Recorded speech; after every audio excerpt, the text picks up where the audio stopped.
మన వాళ్ళు సరే సౌత్లో కన్నడ తమిళ హీరోలు కూడా అన్ని యాక్షన్ సినిమాలే చేస్తున్నారు. ఇక బాలీవుడ్ హీరోలు అయితే నెక్స్ట్ లెవెల్ ఊచకోతకే రెడీ అవుతున్నారు. సినిమాల నిండా యాక్షన్తో స్క్రీన్ మొత్తం బ్లడ్ బాత్ చేపిస్తున్నారు.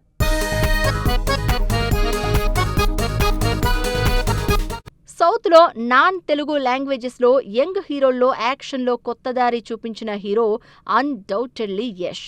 కేజీఎఫ్ తర్వాత ప్రస్తుతం గీతూ మోహన్ దాస్ డైరెక్షన్లో యష్ చేస్తున్న టాక్సిక్ మూవీ యాక్షన్ లవర్స్కి మోస్ట్ వెయిటింగ్గా రాబోతోంది.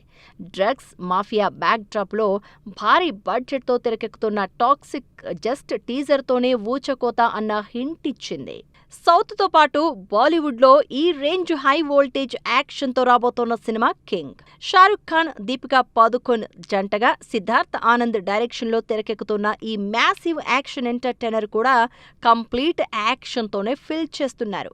వార్ 2, పఠాన్ లాంటి సినిమాలతో సిద్ధార్థ్ ఆనంద్ తన యాక్షన్ స్టామినా చూపించారు. అయితే ఈసారి షారుఖ్ ఖాన్తో పాటు దీపికతో కూడా హై వోల్టేజ్ యాక్షన్ చూపిస్తానంటున్నారు. షారుఖ్ ఖాన్తో పాటు సల్మాన్ ఖాన్ కూడా ఈసారి యాక్షన్ మోటివ్ సినిమానే చేస్తున్నారు. పేట్రియాటిక్ రివెంజ్ యాక్షన్ ఎంటర్టైనర్గా సల్మాన్ ఖాన్ మాతృభూమి సినిమా చేస్తున్నారు. ఈ సినిమా వార్ బ్యాక్ డ్రాప్ కాబట్టి యాక్షన్ లెవెల్ ఎక్కువే ఉంటుంది. అయితే ఈ సినిమాలో యాక్షన్తో పాటు ఎలివేషన్, ఎమోషన్ కూడా ఉండబోతోంది.